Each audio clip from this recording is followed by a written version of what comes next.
These are Remarkable Stories. Was there ever a day on tour, at home, recording in the middle of COVID when you sat up, poured your first cup of coffee and thought, why the fuck didn't I just have a regular job?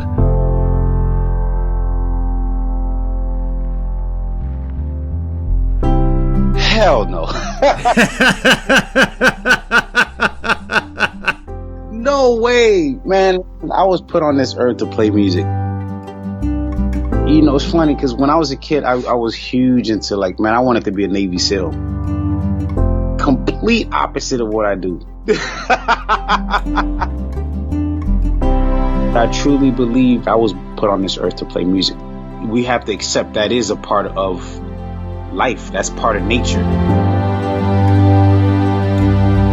Obed Calvaire has played music with Wynton Marsalis, Mary J. Blige, Seal, Joshua Redman, Vanessa Williams, and so many other giants of the music industry who could literally have chosen any drummer they wanted, and they all chose Obed.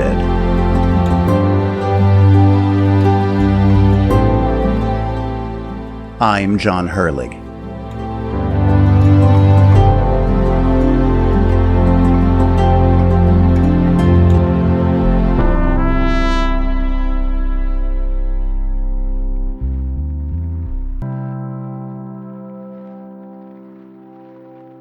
I have a friend who's very, very much into jazz, and I texted her a link to your website and said, I'm talking to this guy on Sunday. And she's like, that's awesome. How in God's name do you know him? And I realized how much I love what I do in life when I was typing out my response. When I said, well, after my last sailboat delivery from Florida to Rhode Island, I ended up in Essex, Connecticut, hitched a ride to Hartford, Connecticut, where I found myself drunk in the park during Jazz in the Park. And there was this just phenomenal quartet on stage. And here's a saxophonist and a pianist and an upright bass, which was the instrument that I grew up passionate about. And of course, none of them have music in front of them. And here's this dude on the drums playing these complex rhythms, big ass smile on his face. So my first question to you is actually how you ended up sitting in on this quartet that night in Hartford. A friend of mine, Henry Cole, who's usually the drummer for that quartet. Now, you have to remember, this quartet has been playing together for almost 20 years. Like, their chemistry and dynamic is like no other. And I've, heard this band many, many times. And Miguel and I used to be in this band called the SF Jazz Collective together. So I'm familiar with a lot of his writing, a lot of his tricks and things that he likes to do. And as a drummer performing his music, it takes a level of preparation in order to perform anything that he writes. He's just of that level where he hears something that most people don't. Henry Cole, which is his drummer again, got sick right before that tour. It was a 3-day run. In Connecticut, happened to be the first show. Tuesday was New Hampshire, and then we had a few days off in New York on Saturday. Miguel calls me on a Wednesday. Now, remember this, there has to be a level of preparation. When I say preparation, I say with at least a month and a half, 2 months, to get some of his music at a level where it's acceptable to be performed in public. Sure, and I will say, even in my ignorance, that is really, really easy to understand because I understood the complexity of what I couldn't comprehend about what I was listening to. Right. So he calls me on a Wednesday asking me to sub in for Henry. I'm like, man, I would love to. And he tells me the dates. I'm like, wait, Miguel, that's next week. Oh, man. So I'm like, he's like, man, I know. It's, I'm like, so my second question was, what music do you want to do? Because it's different, if he wants to do just jazz standards and sure, then that's a different ballgame. That's a piece of cake. But he still wanted to do his material. So I said, listen, hopefully I can work it up to 100% by Monday. Yeah. Before the lights go on the stage. Yeah. Before the shining lights to my left and right are just like zoom. Was there a point where that little bit of the back of your brain said, okay, thank God I went to all those years of school and actually listened to what they had to say? Or is this just all you just going, I got the ear, I know the dude, I just got to break it down and figure it out? Yeah, it was pretty much the latter. I don't think there's any stretch in any of the songs that you guys performed that would be considered simple. I'm wondering what that is, that energy is for you when you get to a place. Is that where you're like, oh, I know this stretch. I don't even have to look. Or if you're just like, I don't know if this is what's on the sheet, but this is just perfect for this groove, and this is where I am. And they're feeding off me, and I'm feeding off them, and here we are, and this is what it's all about. Man, how do you describe this? Okay, for example, let's say an eagle finds its altitude, right? And it's just soaring in the air, gliding, I should say, right? And it gets to a point where it feels no need to flap its wings. It's just like, okay, you know what? I'm comfortable here. Let me just enjoy this view and just glide. And that's where you were. That's where I was, just gliding, And Louise has a way of simmering this tension and release effect musically. Right? It just simmers and simmers, and it's so killing, like the way we interact with each other, but everything's simmering until the end, where you just hear this huge explosion musically, this release, from all the simmering, and you don't know whether the explosion is going to happen on the next one or if it's going to happen in the next 5, or just musically, he finds a way to set you up and, give you these cues or not, to just he just creates the suspense, this particular suspense that is extremely exceptional, and I love performing with him. He's amazing. What does it mean to say that the goal is to be able to play what you hear as a drummer? Okay, so it's almost like when you and I are currently speaking, right, at the moment. Yes. And you hear something, like, for example, you just said, like there's this level of dialogue that happens naturally. Nothing's forced, right? We're not thinking about what we're about to say unless you ask me a question. And then it takes me, 3 to 4 seconds to, assess it. And I'm like, okay, here's my response. Musically, the same thing happens. However, what hinders music from being spiritual, because I like to get to that spiritual element, that element we call the zone, right? What hinders us from getting to the zone is thought. Sure. If that makes any sense. This has been in my mind the whole time, ever since you were back on the Eagle Zone. Is it only because I'm male and therefore my mind lives in the gutter that everything you're talking about sounds like describing sex? Oh man! I mean, but, and I'm not trying to be risque. I'm not even really, honest to God, trying to be funny. But but I'm sorry, you're talking about the pianist building up tension, and you're tagging along, wondering when it's going to crash. Yes. I keep ending up back in the sack. But they're all sensory experiences, right? And again, I'm not trying to be middle school here. I'm being dead serious. I mean, to most adults, sex is a wonderful part of being alive, and music is a part of that same process of emotion and all those things that go along with it. Man, I agree. I'm 100% with you, John. Well, that's so. Think about this, right? Like, for example, a woman or a man, whatever your preference is, a woman would give you signs, right, on what to do and what not to do without having to say a word. Sure. Music is the same way, right? I'll play something on the cymbal. Louisa play something on the piano. Now we're testing out the waters. Let's see. Okay, I guess she doesn't enjoy me kissing her on the neck, right? And then you try something else. Oh, she moved when I touched her ear. So let me just focus on her ear. Like we tend to ignore the signs that our partners give us, and vice versa. It's a two-way street. Now, in order for this to work, it has to be a two-way street.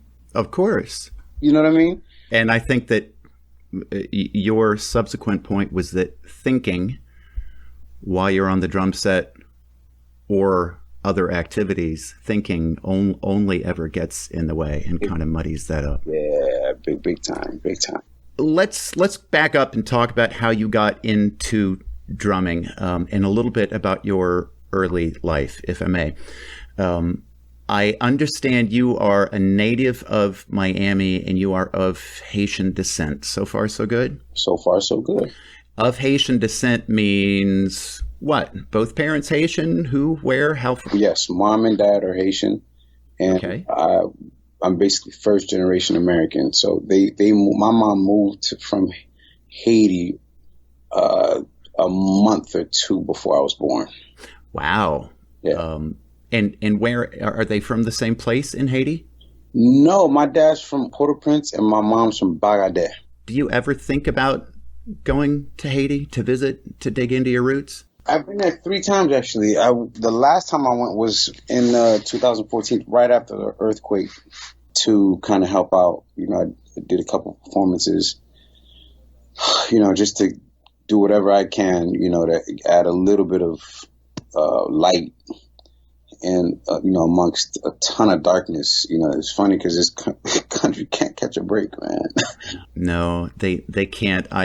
Here's something you don't know about me. I'm a little fascinated with Haiti because I sailed there on my sailboat and was very, very moved by the 3 or 4 stops that I made in that country. I'm still in touch with a bunch of the people that I met, and you cannot be a feeling human being and not be moved by what happens in Haiti over and over. But I digress. So, of Haitian descent, born and raised in Miami. I'll tell you this from having been married and had kids and having friends with kids. I think every parent on the planet at some point gives one of the kids a drum and says, oh my God, he or she just loves this thing. They're banging on it all the time. They're going to be a drummer when they grow up. And I don't think many of those kids who are banging on this plastic thing at 3 actually end up being drummers. At what point in your childhood did drumming become a thing? Were you forced to pick an instrument for school band and found out you liked it? Were you banging on the kitchen table with chopsticks? What were you doing? I remember this moment when I was enlightened as if it were yesterday. I'm sitting on the edge of my couch, my mom's couch, I should say, and I'm using the pillows of the couch. Now, I mean, they don't call them pillow. What do you call those, square things that you... Cushions. Cushion. I'm using those cushions, and now in my mind, they're like, this cushion's a tom, this cushion's a cymbal, this cushion's my snare. So I kind of created a drum set out of a couch, and I'm like banging away, and I'm having the time of my life. And that's when it hit me. I'm like, I'm going to play drums. And how old were you? 11. 11. That's when I knew that was my calling. This is what I was put on this earth to do. So what's the next step after 11-year-old Obed Calvaire says, this is my jam? So I went to a church where, now my dad's a singer, and I just remember from the time I had common sense, every Friday and Saturday we go to these rehearsals, and I just remember gravitating towards the drum. Now this is earlier, I would say about 4, 5, 6 years old, I was just gravitate towards the drum and in hopes of me getting at least 2-3 minutes on the drum set before the real drummer came in to perform for rehearsal. So I just remembered, man, I couldn't wait to get on the drums or to just bang away. And I guess that's where the love of the music started, being in rehearsals with my dad and being in church services, zooming in on the drummers, trying to figure out what he's doing. And so I already had an avenue to perform, or at least had access to being around music and getting on a drum set. And so my next step after I had this epiphany, I'm like, man, okay, I got to get on the drums more. Like, I got to figure out a way to have access to the instrument longer than that 5 minutes before the real drummer gets on the set. Right. So I think that the band members kind of understood what was happening. They understood and felt the passion and love that I have for drums. And at some point they were like, oh man, just let him play for a little longer, And it got to the point where I started to be decent. I get to middle school and I joined the band. And up to now, this decent that you achieved sitting in on this set 3 and 4 and 5 minutes at a time is all self-taught, all intuition? All self-taught. I had it like my godfather, who was the drummer at the time for this band. He would once in a while give me some exercises to do. He's like, oh, you try this. So I'm left-handed. But I play drums right-handed simply because I was trying to mirror my teacher. So things that he taught me, I was, naturally I would play open hand for people who are musicians and understand the open hand technique. When you're a righty, you're cross-handed, but when you're a lefty, you play open hand, and that's assuming that you're playing on a right-handed kit. Anyway, would you believe I actually understood that? Okay, great. Well, only because I recently watched a video about Ringo Starr talking about his belief that he's much less of a drumming genius than his supporters think he is. Right. Which was, and I'm not chiming in on that because I'm not qualified, but the point of my fascination with that video was him talking about being a left-handed drummer. And he's like, I didn't decide to pause. I just couldn't get this stick on that drum that fast, and this is how it came out. Yeah. So I had little bits of training with this cat named Peter Honorat. And, I had guys in my church like Eddie Sine, who would actually look out for me too, give me little lessons here and there, but nothing formal, until I got to middle school. Then it got really, really serious. Like, I didn't go play football with the kids. I didn't want video games. All I wanted to do was play music. That was my I couldn't wait to get home. My punishment basically was my mom keeping me away from the drums. Separating your child from their passion. Yeah, that's a rough one. That was my punishment. And did you have a drum kit at home at this time? I didn't get a drum kit till I was about 13, 14. All right. And so fast forwarding, or maybe not, a little, you did end up in a school of music in Miami, New World? Performing Arts High School, yep. Okay. Which was not a private, but like a, not charter, what am I trying to say? Magnet school. It's a magnet school that you had to audition to get in. Sure. And at what age or in what grade does one's enrollment in a school like that start? So they go from, New World started from 9th through 12th. Were you in 9th? Were you there for all 4 years? I was there for all 4 years. So I had an amazing middle school band director who understood that keeping me for an extra year. Because my middle school went from 6 to 9 at Thomas Jefferson Middle. And he understood the amount of growth that I would get had he allowed me, because had he asked me to stay, I love this band director so much that I would have stayed an extra year and gone and auditioned for New World my sophomore year. But he understood that he'd be holding me back if I stayed. So he's like, man, I need you to audition like this year. Now this is, mind you, this is probably in February or March of my 8th grade year, so that I can enter New World from my 9th grade year.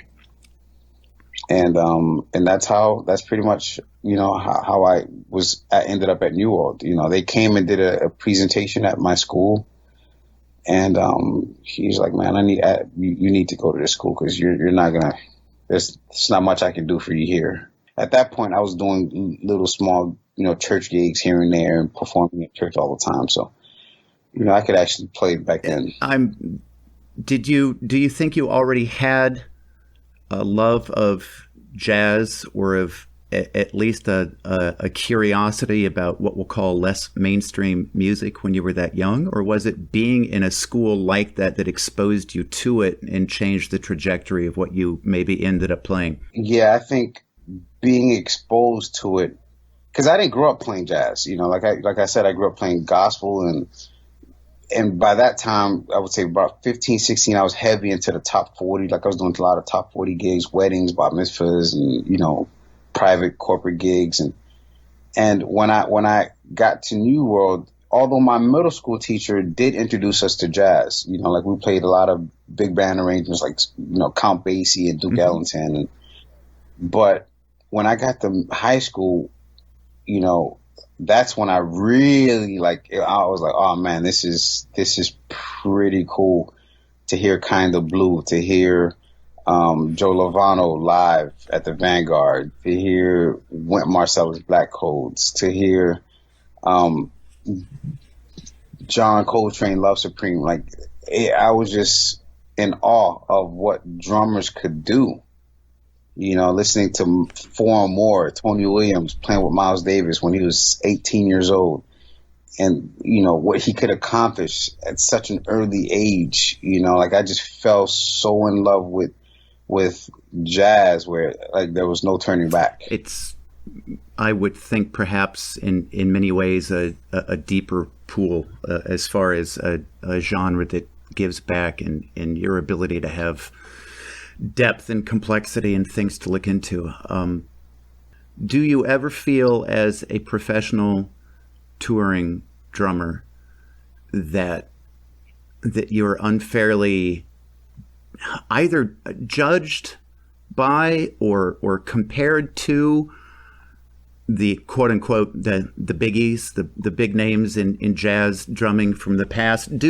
Are we, the consuming public, unfair to people like you by saying, "Oh, what do you think about Art Blakey? Tell me about Buddy," instead of talking about you and your art and your craft, knowing that all the greats in any world impact all of us? I don't see it that way. I don't think you can say it's unfair, because at the end of the day, I wouldn't be where I am if it weren't for Blakey, Philly Joe Jones, Buddy Rich, Mel Lewis, those guys, they help pave a wide street or wide road for us to be able to do what we do today. That leaves you in the rather poetic position of carrying on with all of those people being a part of you. Of course. Sure. Of course.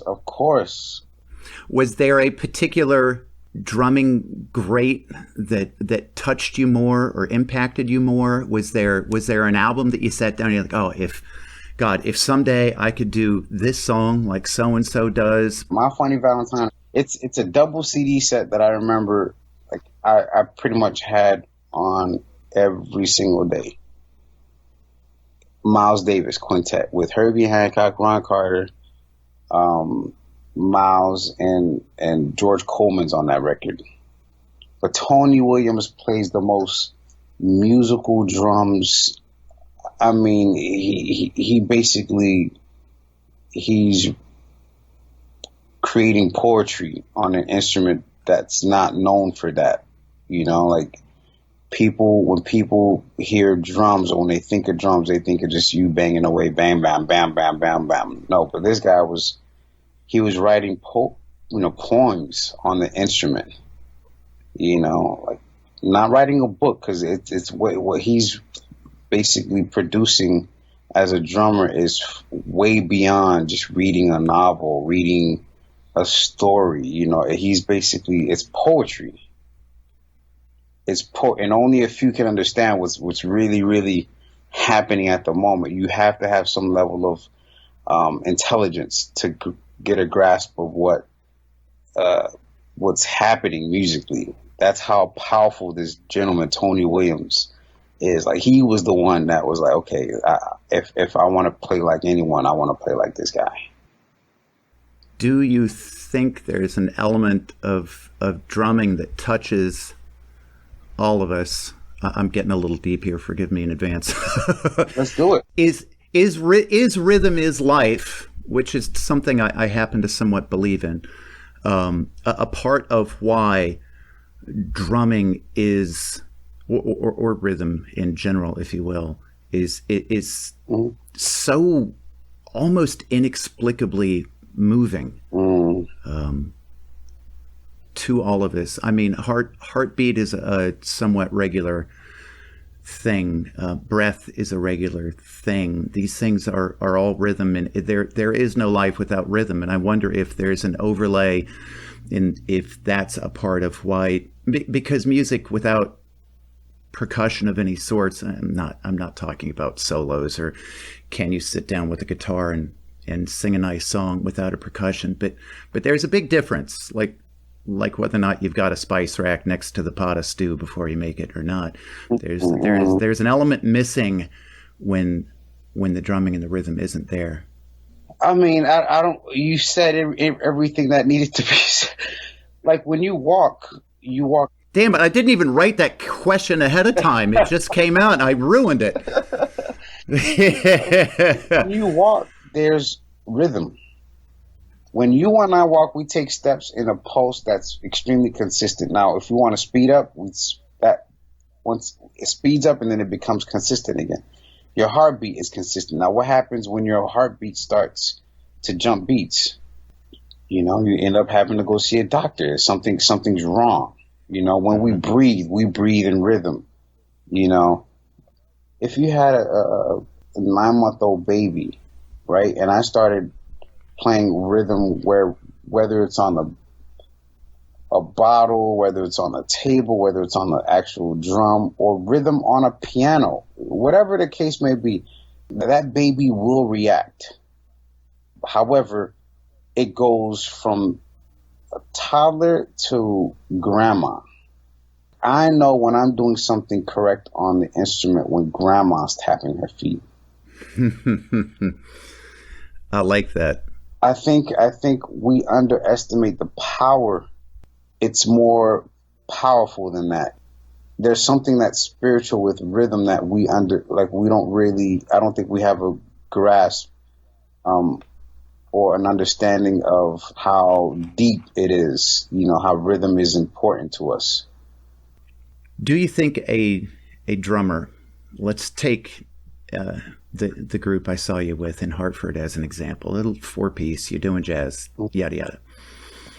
Is a drummer or a percussionist in a group like that creating the rhythm and the energy that's in the set that I'm hearing, or responding to it and channeling it out into a sound, or both, or neither? Both. Giving and receiving. Because this particular set that you're referring to, Miguel has certain rhythms that are written out already. He has a concept that he wants us to execute. And that's about 20% of the arrangement. And then the other 80 is I'm responding to what Miguel's doing. I'm responding to Hans. Hans Blavishnik was the bass player that was performing with us. I'm responding to how he is feeling at that current moment, whether he's playing long notes on the bass or whether he's playing short percussive notes on the bass. Like, I'm reacting to all 3 other gentlemen who have 3 different emotions based on how they woke up that morning, how their lives, how their the conversations they had with their wives, like all of that. You have to take all those emotions into consideration, and we're placing it all in one big bowl. And we're like, okay, guys, what are we going to do with these mixed up emotions that we're currently dealing with presently? So as a drummer, it's my job to be able to be sensitive to how Miguel's feeling and how Luis is feeling and how Hans is feeling. And I have to sit there and have a dialogue with all three of them at once. That makes sense. It makes perfect sense. Do you own a car? Do I own a car? Yeah. Yeah. My wife and I own a car together, yes. Do you drum on the steering wheel with your fingers at red lights? I don't know if I should say this publicly, but I drum on the steering wheel with sticks.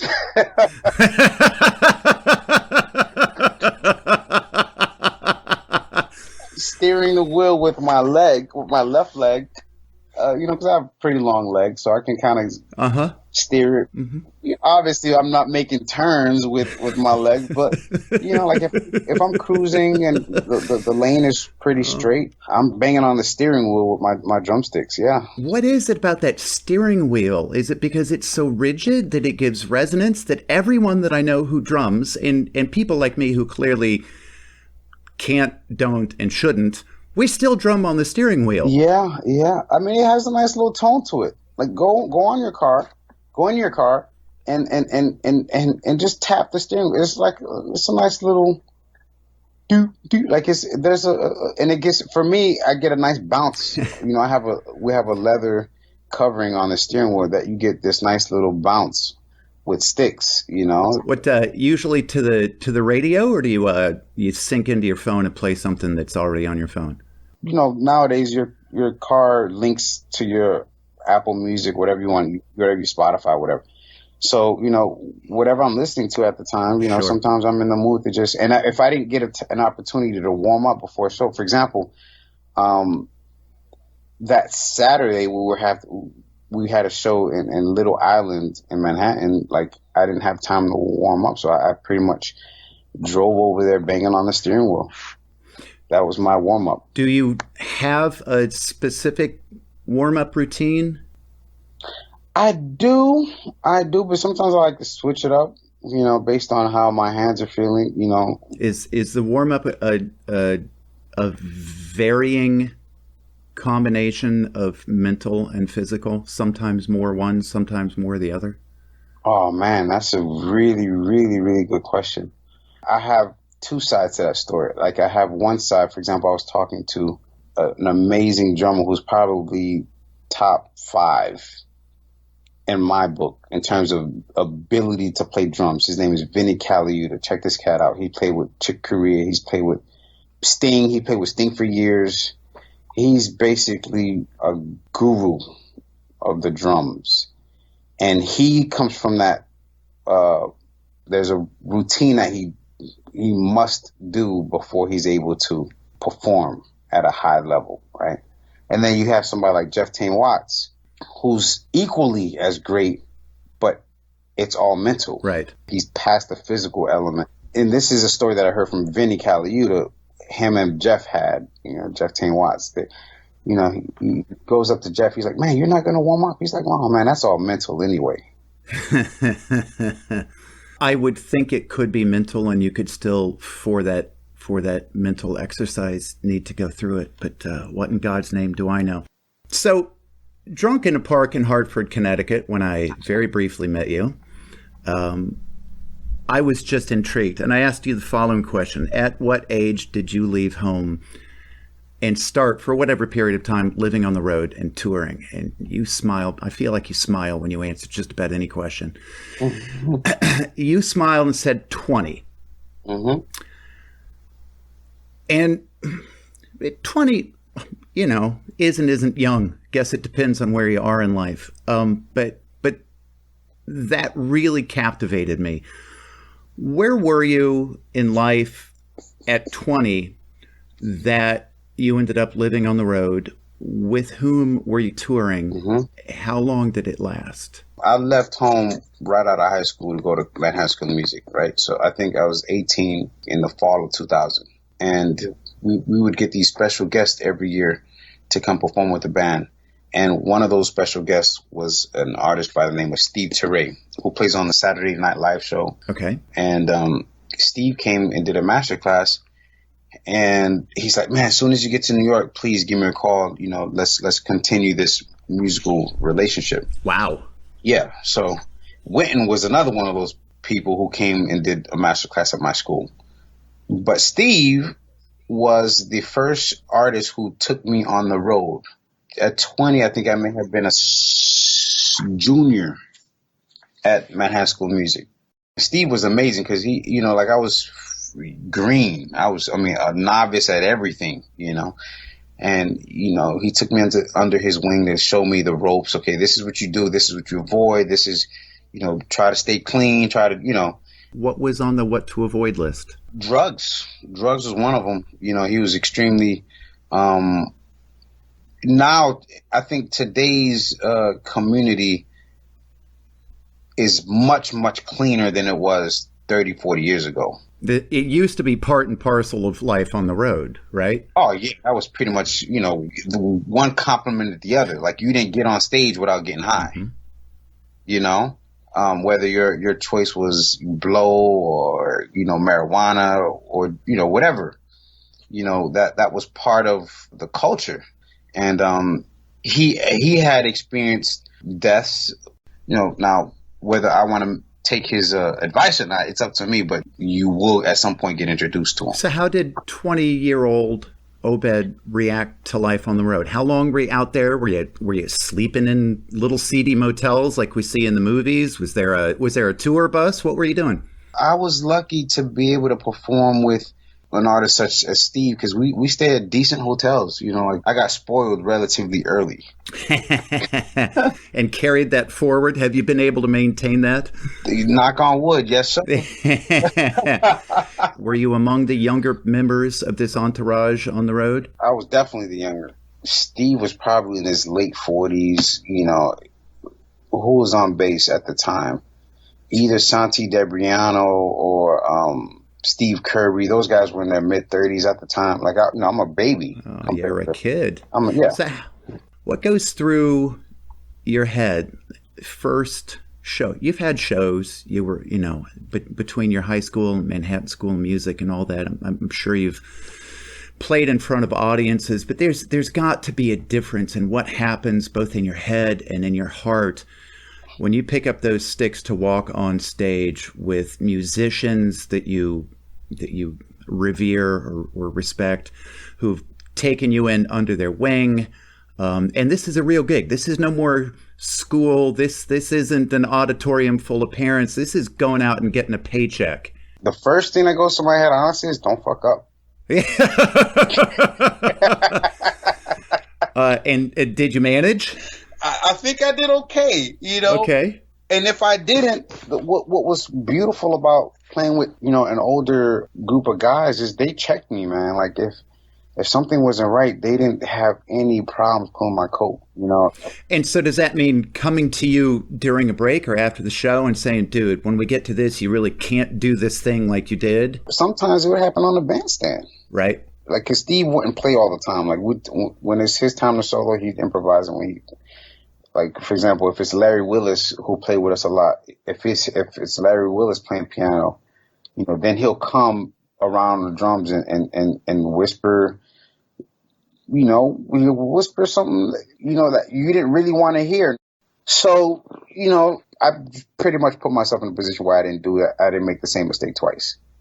That's all you ever need. That's even in the restaurant business, which was my world growing up. I used to tell the kids who worked for me, like, it's my job to teach you, and it's your job to make sure you do it the way I taught you after I've taught you. Right. That's it. And that's no different, I guess, than any other mentor-mentee relationship.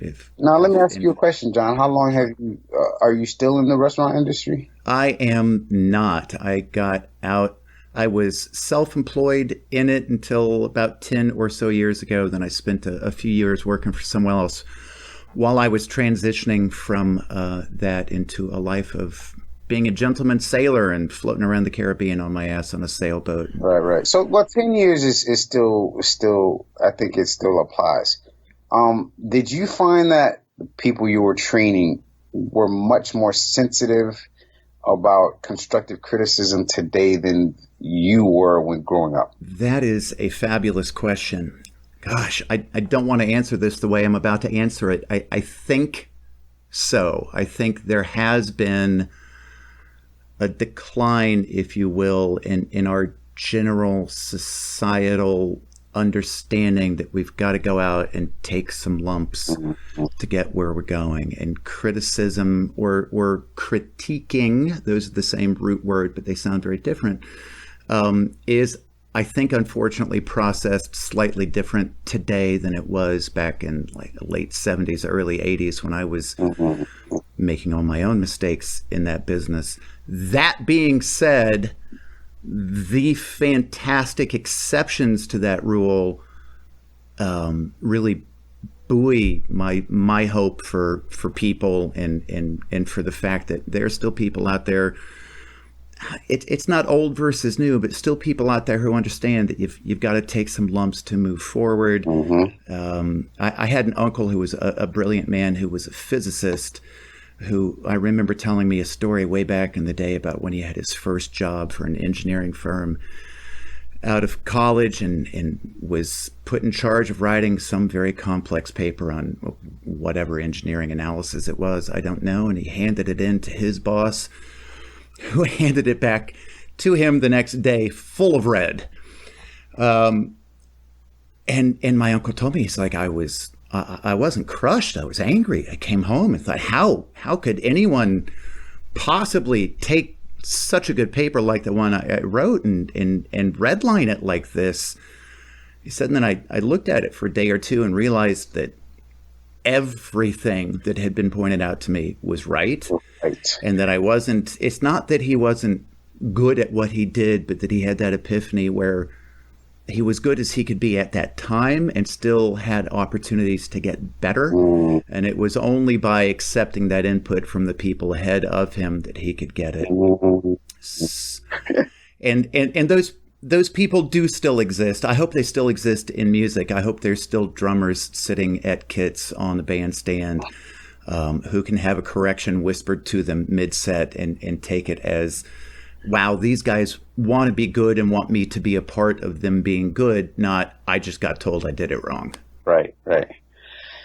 I think, that quality still exists, but I think the number has, like you said, has decreased drastically for people understanding that it's not to be malicious. It's actually to help growth.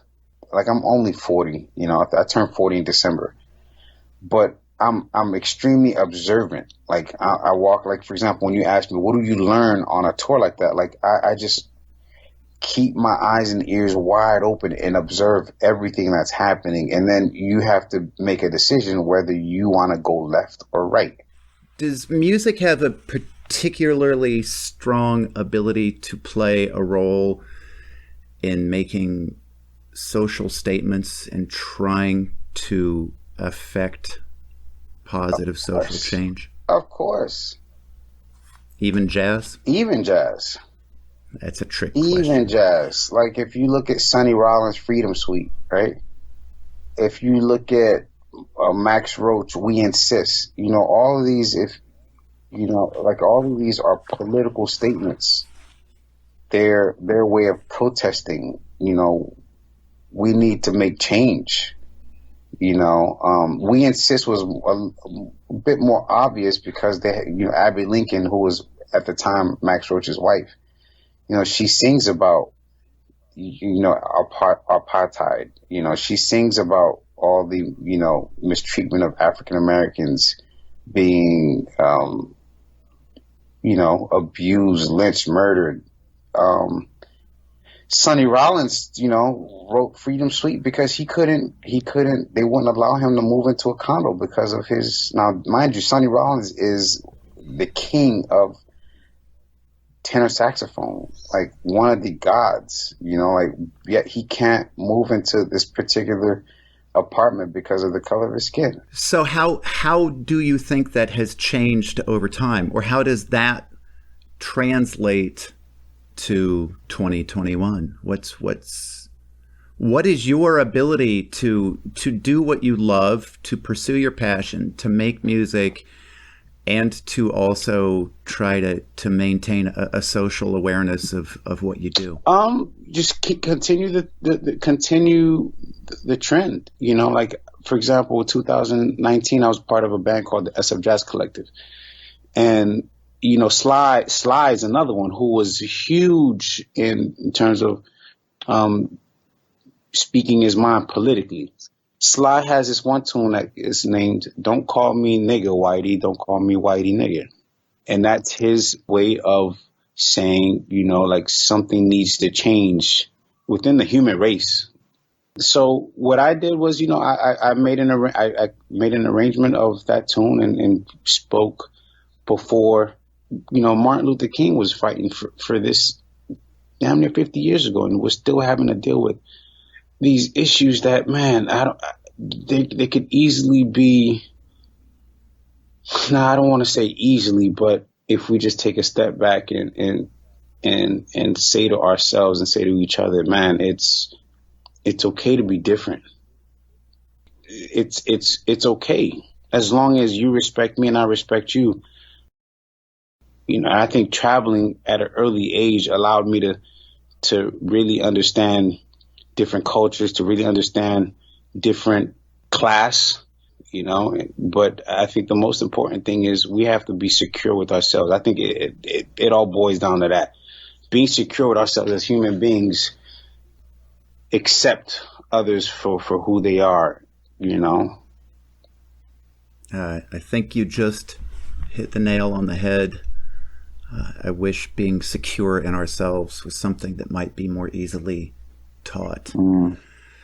Was there ever a day on tour, at home, recording in the middle of COVID when you sat up at the breakfast table and poured your first cup of coffee and thought, why the fuck didn't I just have a regular job? Hell no. No way, man. I was put on this earth to play music, man. You know, it's funny because when I was a kid, I was huge into, like, man, I wanted to be a Navy SEAL. Complete opposite of what I do. Complete. Yikes, you should see me shaking my head here.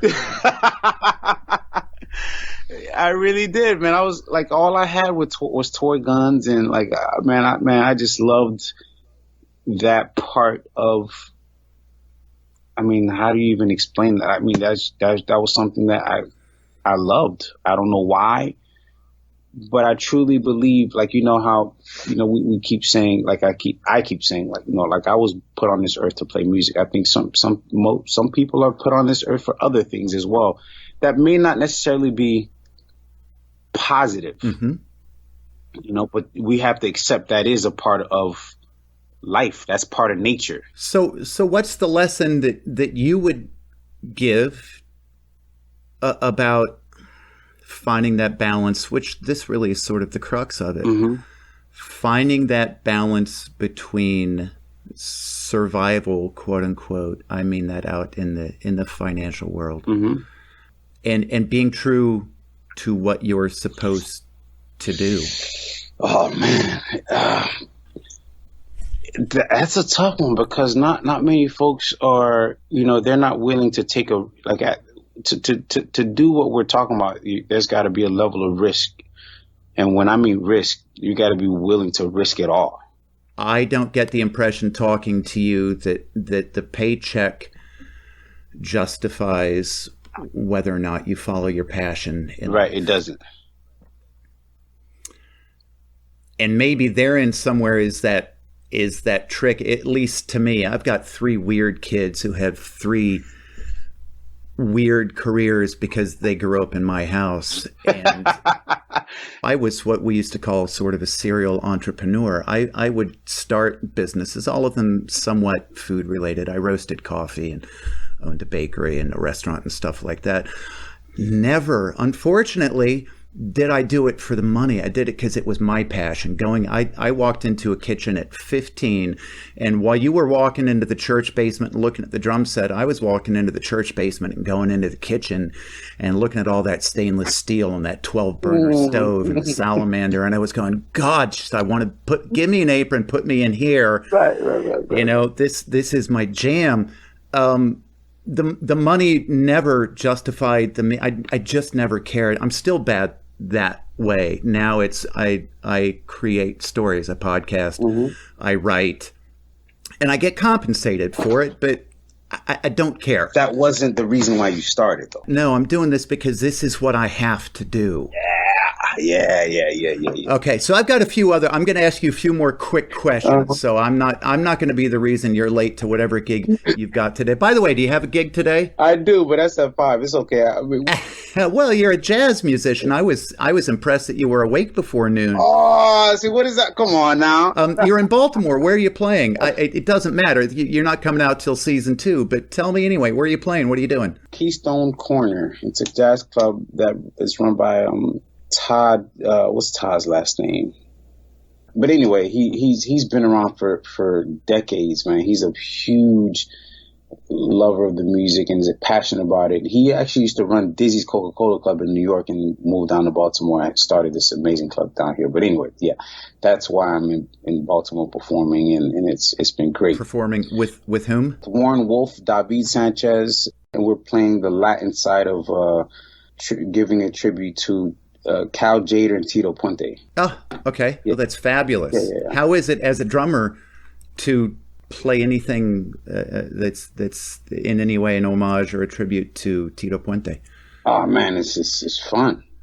You know, he's the Mambo King. You know, and Tito, I don't know if a lot of people know this, but he was an exceptional musician. Like, he wrote a lot of those arrangements that you hear. He also played marimba, vibraphone, saxophone. Like, he is a musician. Like, you can't call him a percussionist because he really studied the music and was an amazing composer, arranger. So you got to give credit to someone, you know, at such a caliber, you know. When you say vibraphones, I think Modern Jazz Quartet, which I believe was Kenny Clark. Kluk. I'm sorry? No, his nickname was Kluk. Kluk. I don't think I ever knew that. I had the albums on vinyl in my youth and would just sit there and listen and listen, and I was mesmerized. Okay, here come more rapid fire questions because I've already interrupted my own. It's well known among my friends that I've probably never finished a story in my life. Do you have a favorite rock and roll drummer? Oh, yeah, I do. Chad Smith. Okay, I'm going to say who's that. I apologize. What? Oh, well, I'm... Red Hot Chili Peppers? Oh, okay. Why? Because he's a bad motherfucker. I think the answer to why anyone's favorite of anything should always be because he's a badass motherfucker. Yeah, he's a beast. Chad Smith is great, you know. Next question. How much do you hate the movie Whiplash? On a scale of 1 to 10? Yeah. 9.5. Does it, this is an honest to God question, does it have any redeeming value? The redeeming value is the guy never quit. You got to give him credit. Okay, do we get redeeming value for people who might not otherwise have been exposed to that music being exposed to that music? I guess. You don't have to guess. You can say no. You know, I can't. I have to say yes simply because a lot of people who watched that movie were never really going to get exposed to jazz. Sure. So I must. That's an honest truth. You know, answer. I think it has to be yes because there was a little promotion there that was extremely needed. I'll buy that. I'm going to change your 9.5 to a 9. Then you're going to a half because the kid never quit, and a half a point for people who never heard some of those songs getting exposed to their songs. Let's put that in mind. Have you had to go on stage when you're in the worst mood imaginable? When your wife cussed you out when you were walking over the door, you backed over the cat coming out of the driveway? Yes or no? And if yes, what the hell do you do? How do you If the eagle soaring is your aspiration, what do you do? So yes, and then you don't do anything. Music is so cathartic that by the time you get off stage, none of that mattered. Oh, that's beautiful. Once I start playing, it's like, oh, thank you, God. You know, like I needed that. You know, and then you go back home and you apologize to your wife, even if it wasn't your fault, because at the end of the day, it doesn't really matter. Unless you're going to divorce her, which in my case, that's probably not going to happen. If it really matters that much, then you go home and be like, you know, baby, I don't think this is going to work out. Let's just part ways, you know. But music helps put things into perspective for me. What would you pull up on your list of electronic music Woo! if you were sad? Woo! If I were sad, oh man. Do you listen to sad music when you're sad? Not really. No. Okay. No. So if I were to pull up something right now, electronic music, I would put up Skrillex. Okay. You know who that is? Yes, I do. Man, I love Skrillex. He's crazy. He performed in DC just a few years ago. I remember my son going. How was that live? I'm curious. I didn't go. My son went. I was working because I was in the restaurant business, and that's what we do. Yeah. You get to go to work at 5 and 7 p.m. and you know I used to come home from work at 5 a.m. Maybe not unlike a musician. I don't know, but you miss a lot. That's the way it goes. Right. Obed Calvaire, where's after Baltimore? DC, I'll be performing DC on the 4th, Lucerne, Switzerland on the 12th. Thank you so much for making time in your busy day on the road and the journey through your life and how you see life around you was fabulous. And I appreciate you very much. Likewise, John. Thank you for asking me to do this. This was great. Remarkable Stories is written and produced by John Herlig and Mike McDowell. If you've enjoyed this podcast, please share it with a friend or leave us a 5-star review wherever you listen. From everybody at Remarkable Stories, I'm Georgina Milsom saying thank you for listening.